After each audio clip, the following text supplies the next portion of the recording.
Hey everybody, welcome to Real Time Cooking with Henna. This is my first podcast, and what I want to do with this is kind of just take you through a journey through my kitchen, just in real time, just to see how long it takes for us to make food. And today I just got back from work. I'm kind of tired. However, nothing is better when you come back home from work than some homemade pizza. A little bit of tea on the side.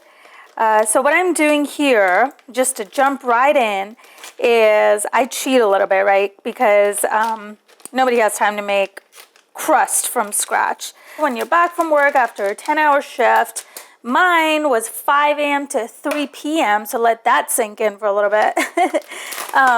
Anyway, so I'm just getting some pre-made thin crust, pizza crust out.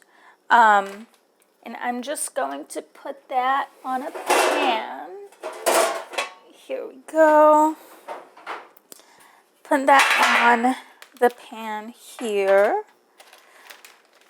I'm using Mama Mary's just from Publix, so doing the normal thing. All right, so the best part about the pizzas that I make is the sauce. And I'm just going to take you through what I'm going to do with the sauce. All right, so one of the best parts about this pizza is that I use fresh mozzarella. I try not to use any of the shredded stuff in a bag. I mean, if you have to do that, it's okay. It's not the end of the world or anything. But I've noticed that ever since I started using fresh mozzarella from the farmer's market, it has made the most amount of difference. It's just been fantastic. All right, let's see. So I'm just pulling things out of the refrigerator. I've got some roasted, crushed red tomatoes, that too, or just an organic can. And that's one of the biggest advice I ever give to people when you're looking for crushed tomatoes in a can. You really want to look at the ingredients, and the less amount of ingredients there are on the can, obviously the better. The more you can recognize, the better. That way it doesn't have a lot of preservatives in it.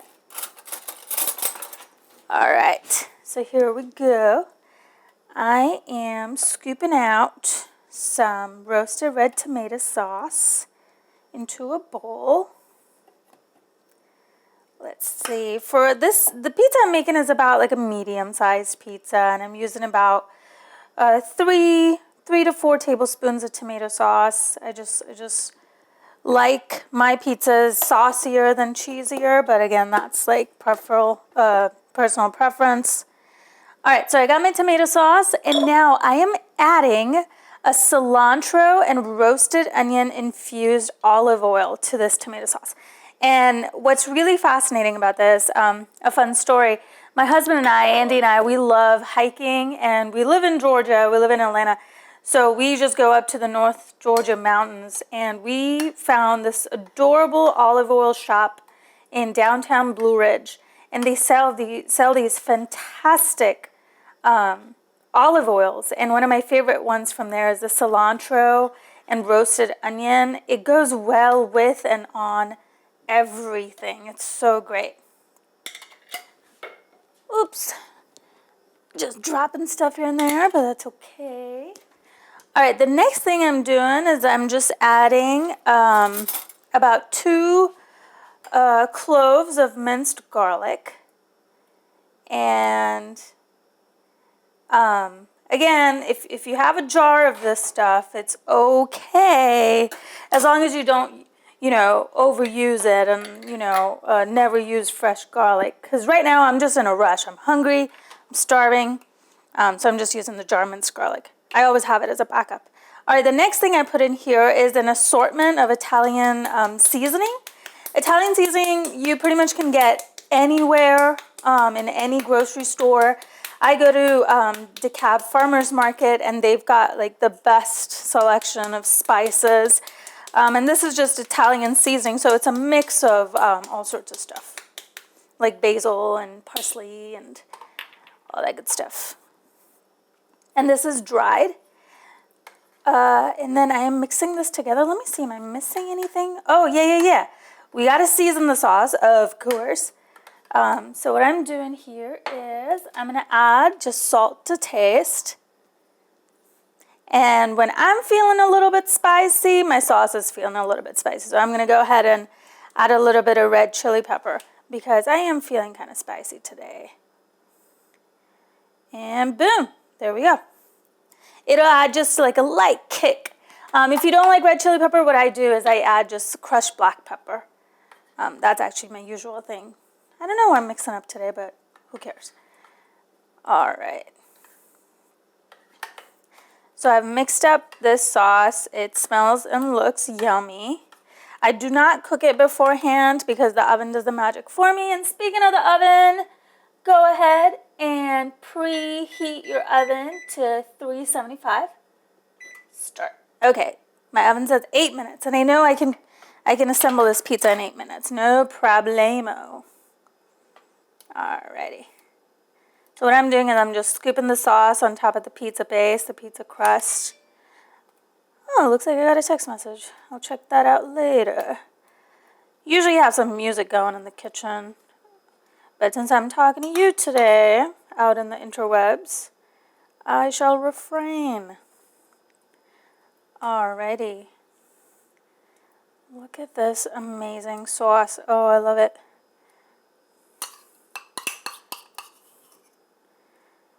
Homemade pizza is Andy's favorite thing on the planet, I think, because he also equally likes samosas and tea and mac and cheese and all those good comfort foods. His mom used to make him homemade pizzas, and I think it just carries over. My mother-in-law and my pizzas are very different, but they're both very good. I tend to just do different toppings every time, and her pizzas have pepperoni, mushrooms, and olives, and they're very good. All right. Now, I'm working with a thin crust. I was raised in New York. I'm definitely New York pizza all the way. Love Chicago. Chicago, I love you. People from Chicago, I love you.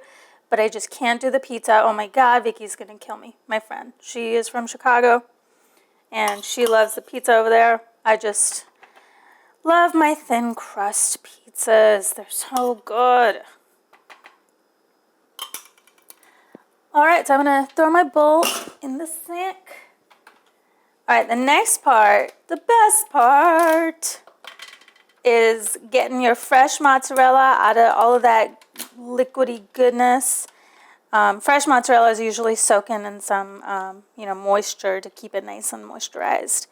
So some people like to slice their mozzarella in perfect little circles, but what I like to do is kind of do a more rustic take on it. I just like to tear the ball into pieces and kind of spread around the pizza, because once it melts, it melts. And again, we're working with me starving, so I'm not going to take the time to cut it in perfect circles right now. I'm just tearing it on top of here. Oh, I got to steal some too. Oh, that's yummy. Man, fresh mozzarella is just so much more than your regular packaged stuff. It's just so much better. So again, this mozzarella too, there's several farmers markets we have in Atlanta, and I love the local markets that set up with the tents and stuff. And in Atlanta, shout out to Formaggio. They've got some amazing cheese, and I love getting their fresh mozz whenever I can make it out to the market. But my regular just grocery store farmers market is the DeKalb one, and they've got some good choices as well. See, now this is looking real good. Trying to see, is that enough cheese? Is that enough cheese? I'll do a little bit more, because why not, right? Why not? All right. So what I've got with this cheese is the mini balls of mozzarella. It's not like a one giant one. Even though those are fine, the mini ones you get to store a little bit better because you're not digging into one giant ball of mozzarella. They're little mini ones. So I'm using about 3 of those. All right, that's looking really good. All right, there's my cheese. I'm gonna rinse off my hands because I've just been bear clawing it and just tearing it up.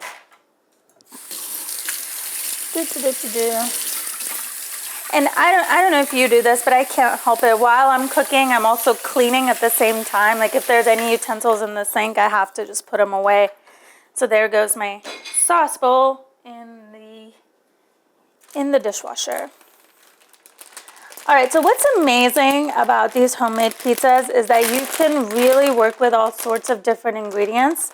If you have leftover barbecue chicken, or if you have leftover vegetables, or anything of the sort, you can kind of tear it up and put it on your pizza. You can do your own thing. It's like the best thing. So what I'm doing today, I don't have a lot of leftovers, so I'm using some sweet peppers. We bought this beautiful bag of sweet peppers, so I'm just going to chop them up and spread them on the pizza. I just rinsed a few. Oh, and they're beautiful too because they're colorful. They're the 3 different colors, sweet peppers, so they look fantastic.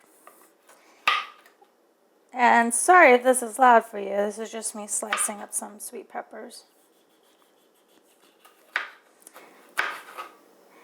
Now here's a fun story about peppers. We have some little plants out on our patio, and we have a sweet pepper plant that we also bought in the mountains. We went to a plant nursery and we got this beautiful pepper plant. And since it was an outdoor plant, it took us quite a while to figure out, oh, we shouldn't put it indoors, we should put it outdoors. So the plant's name is Dr. Peppers, and Dr. Peppers is doing really, really well. He just now grew this beautiful orange sweet pepper. It's pretty much ready to be plucked, and it's taken it's taken us a really long time to grow it.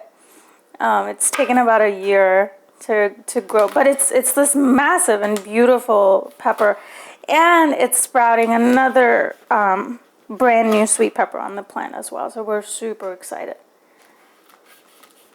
Usually when we pluck a done pepper off Dr. Pepper's, we like make a grand deal about it. We have this little ceremony and everything. Yeah, last time we plucked the pepper, we used it on a pizza, and my brother was in town. Enjoyed it very much. And now the other plant that we have is Basil Boy. That's his name, Basil Boy. He's been growing lots of good leaves, lots of good basil. So what I do at the last moment, I just pluck a couple of leaves and slice them up and sprinkle them on top of the pizza, and it's just delicious.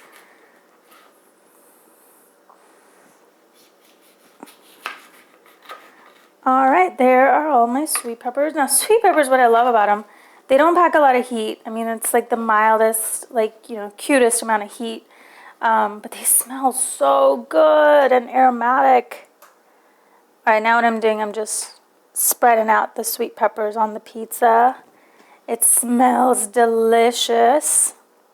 It's not even cooked yet.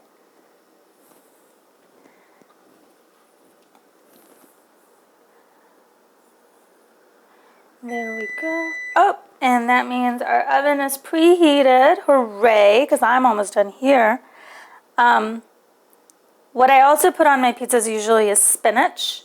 The spinach leaves really get crispy in the oven, and it gives it that nice green, it gives a nice texture, and it's also healthy. It's really good.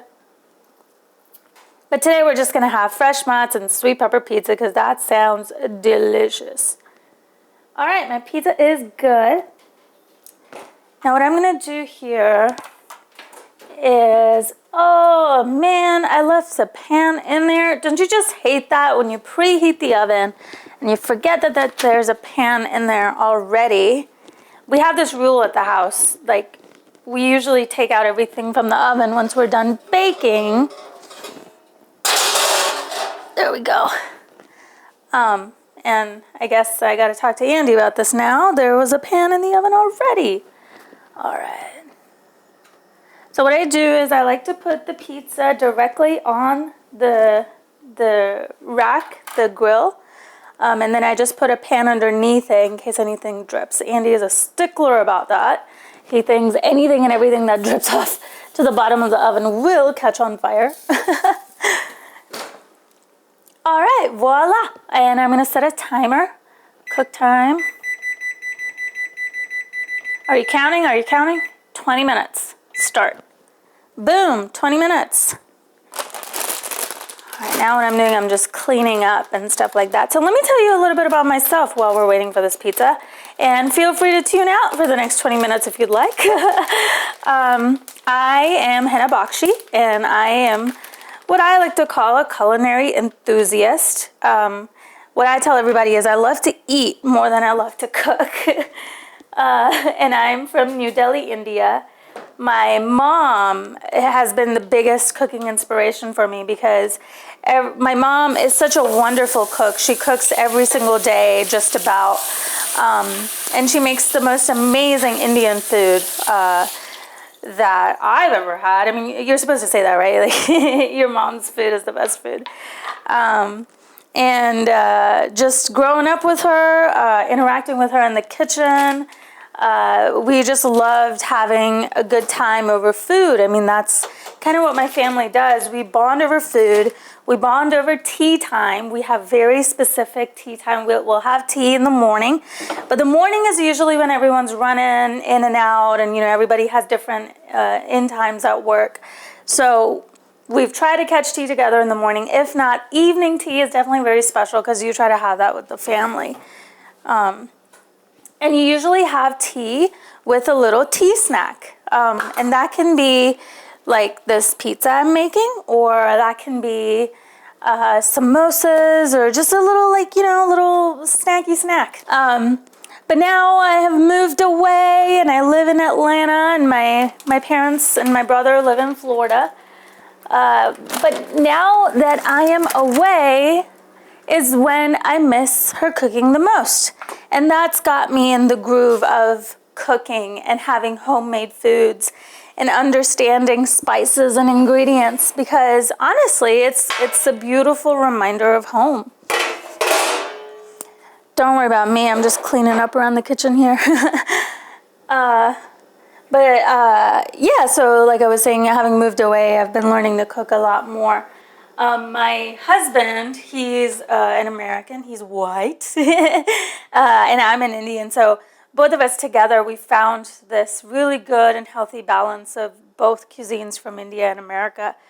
I've made chicken tikka pizza before, where I just take leftovers of chicken tikka that I've made, and then I shred it up, and I put it on the pizza, and then I drizzle green chutney on top. And chutney is made out of cilantro and mint and green hot peppers and lime. And that is so good. And a perfect example of fusion foods, type of fusion foods we like to have. So we are in Atlanta, we are married, and I recently got to do the coolest thing ever. I have always wanted to do this since I was a little girl. I got to be a food judge at the Jekyll Island Shrimp and Grits Festival. And it was a blast. I got to eat all this amazing food with other judges. There was 2 other judges, and they were fantastic. Just had some of the most amazing food. For example, one of the dishes had grits tater tots. Yes, so it's a tater tot, and you bite into it, but it's grits. And it was so good and crispy and innovative. It was served with this pepper relish, and then another scoop of grits was served with some truffle shavings. And that was one of my most memorable dishes I think I had there. So that was really, really good. Man, 15 minutes left on the oven. So this podcast, so what we've done is we've mic'd up the kitchen, and I just snap on a mic.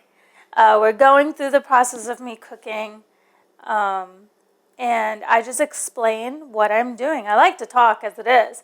So as I'm cooking, I'll just explain what I'm doing, and that's that. Voila. Oh, so I love having tea with the evening foods that I have. It's almost 4 right now where I am. But I've been up since 5 a.m.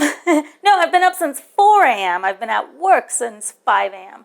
So for me, this is an incredibly long day. This is dinner. This is dinner for me because I'm going to be going to bed pretty soon because I got an early shift tomorrow. Just the perks of being a news lady. So I like to have tea with my evening foods. So what I do with tea, now Andy was such a sweetheart. Before leaving for work, he left me a cup pre-made. And that is so nice because now I don't have to make it. But I will explain to you the process that I use to make my tea. Oh, also side note, Andy put a little note on my water bottle that said, I love you, beautiful. Yeah, he said, I love you, beautiful. And it was on my water bottle at work today, and it was the sweetest thing. I loved it. Andy's great. So here's what I do for my tea. Now, I'm from India, so I like my chai. The chai's got to be dark and robust and delicious. So I just heat up, I boil my water. I just have an electric water kettle, the tea kettle.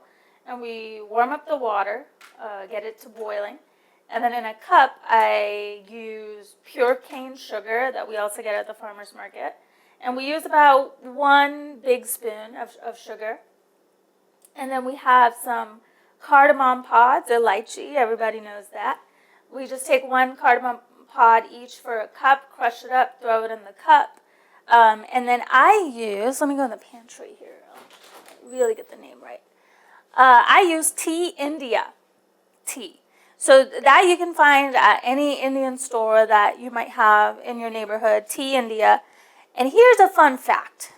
This box says Tea India Orange Pico Tea. Now for someone who's, not really looked into tea at all, for just a normal person, Orange Pico will mean orange flavored tea, like with orange peel or something. Well, guess what? That is not the case. Orange Pico is a grade of tea. It is the highest grade of tea. So it means that this tea that you're picking up has a really good grade. And it's fine and it's good. So Tea India Orange Pico, that's the grade I get.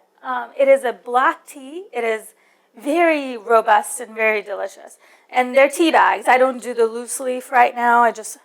It's all about time for me. I love doing loose leaf when I'm off from work and stuff. I have green tea. I have Earl Grey tea. They're loose leaves. They're wonderful. They're great. But the Tea India stuff I use are tea packets. So I just grab 1, throw 1 each in the cup, and then you pour your hot boiling water over it. So remember, in the cup there was 1 big spoon of pure cane sugar, 1 ground up lychee, which is cardamom pod, and 1 tea bag of Tea India Orange Pico tea. So anyway, you pour boiling water over all of these ingredients. You let it simmer. As my brother is a stickler for, he literally puts a timer on the teacups for 2 minutes. 2 minutes. Let it simmer for 2 minutes. And once that is up, I add a little bit of milk to mine. That's how it's traditionally done. I mean, chai, you got to put some milk in. It's just weird when you don't. So I put a little bit of milk in there and you mix it up. And that will give it its beautiful orange color, the beautiful tea chai color, the brown. I remember my friend Vicky, she's like, oh, I tried making the tea, but how do you get to that nice orange color? I was like, oh, girlie, you just add milk. You just need some creamer. You add milk to it. So that's all you have to do. You add a little bit of milk, stir it up, and drink up. It'll be nice and hot and delicious. Here's another little fact. If you have a cold, if you're suffering from a cold, this is one of my great Nani's recipes, or remedies, I should say. My grandmother. Have ginger and honey tea. I mean, that's kind of a universal fact, as far as I know. Instead of the sugar, I substitute it with honey, or I'll just do half sugar, half honey. So half a spoon of sugar, half a spoon of honey, and then some freshly grated ginger. So I know you have all these like different ingredients floating around in your tea. You don't have to. I have this little sieve that you can put all of your little ingredients in and dip it in the tea. Oh, what Andy and I use for quick and fast ginger flavorings and nutrition is we use ginger powder. We just put a little bit of ginger powder in our tea. And I think my mom would really disagree with you doing this. But it works for us. It gives it that nice spicy gingery flavor. It's very yummy. All right, let's take a look at the oven here. All right, 6 minutes. Hey, look at that. I'm having a good time talking to you. This is really nice. 6 minutes. That's all we need. So here's something fun. I'm from India and I live in the States. So people who are from India and are living in another country, in India they are called NRIs, which stands for non-resident Indian. But in India, it's kind of considered like a cool thing. So it's like, oh, you're an NRI, haha. Like, it's kind of like cool. So I'm an NRI, and so is my family. So it's non-resident Indian, but I'm still Indian. But it's non-resident Indian. So what I'm doing is I'm putting together all the different American flavors that I've learned living here and blending them and getting inspired from them, and then also doing my Indian cooking. So it's like fast and easy Indian cooking along with some American foods that I love to make here. And then, of course, blending them together. Fusion. Fusion is the best thing ever. Like, for example, I know I cannot stop talking about pizza right now. Well, you would understand if you were in my kitchen because it smells great. All the Italian seasoning, all the tomato sauce, it's really getting cooked and I can smell it. And the sweet peppers, they smell amazing. So anyway, a really good fusion food that I made the other day was naan pizzas. And we just take pre-made naans and use them as the base. And one naan is the perfect little serving for a single person over tea. You take the naan pizzas, use the same sauce recipe that I told you. And you spread it over, you put your toppings, your fresh mozz, you make it like a regular pizza. But then it's over naan, so that naan has that nice earthy, fluffy base, and it's so good. So there you go, fusion pizza, 4 minutes of pizza time. All right, I'm gonna go ahead and grab my plate. Andy and I split this half and half. It's very easy to eat. It's not very overfilling. And that's what I love about thin crust, is that it can never get too heavy, right? It can never get too doughy. And I love that. Oh, and I got to warm up my tea that Andy made me so lovingly and kindly.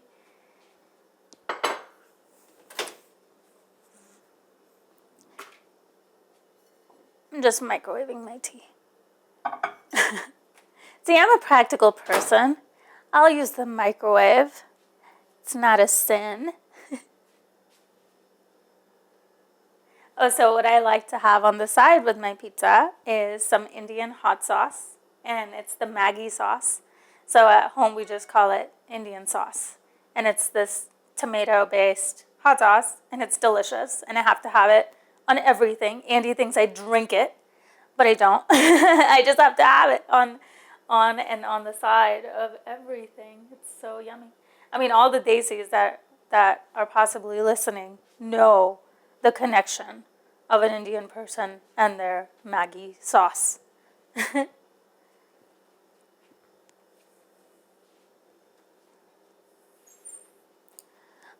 All right, I have my pizza cutter out. If you could see me now, I am so ready to pounce at this pizza.